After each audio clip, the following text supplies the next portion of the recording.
Guys, anong favorite nyong sunscreen? Ako, ito. Tapos na nga, oh.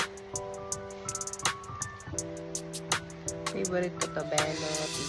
Medyo pricey siya, pero ewan ko, ang dami ko nang nabibili na tatry dito sa TikTok. Ito pa rin talaga yung gusto ko. Para kasi siyang kahit di ka na mag-condition.